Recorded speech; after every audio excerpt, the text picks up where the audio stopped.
Indigo, A Color to Die For, produced and edited by Mary Kate, dedicated to a wonderful year of world cultures.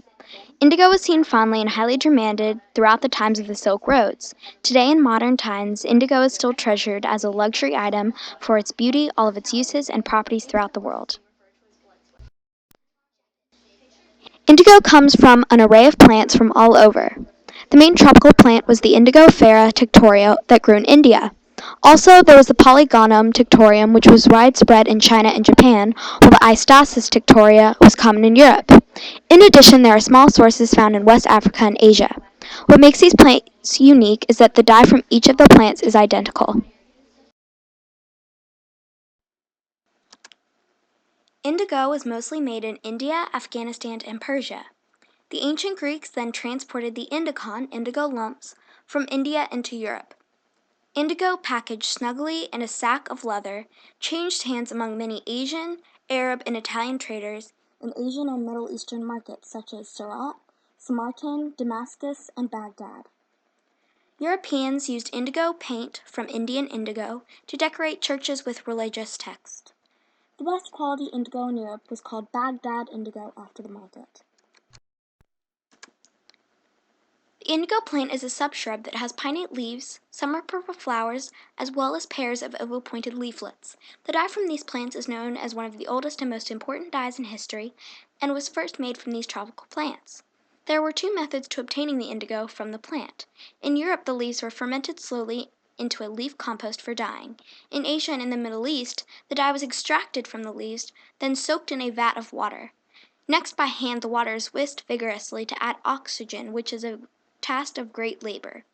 This was very fascinating because before whisked, the indigo was colorless. Indigo, once adapted to dye, was made into lumps of indigo, which was known as indicon. This word also means a substance from India. The lumps resembled stones and were ground up to use as paint for frescoes and cosmetics.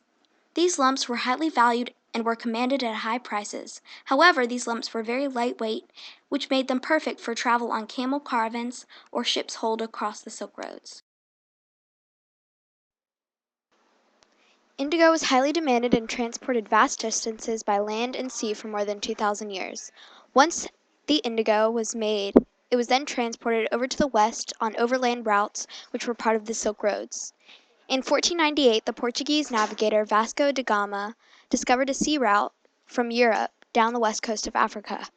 Now European merchants did not have to use middlemen but could import large amounts of spices cheaply. Among the most valuable of these spices is indigo.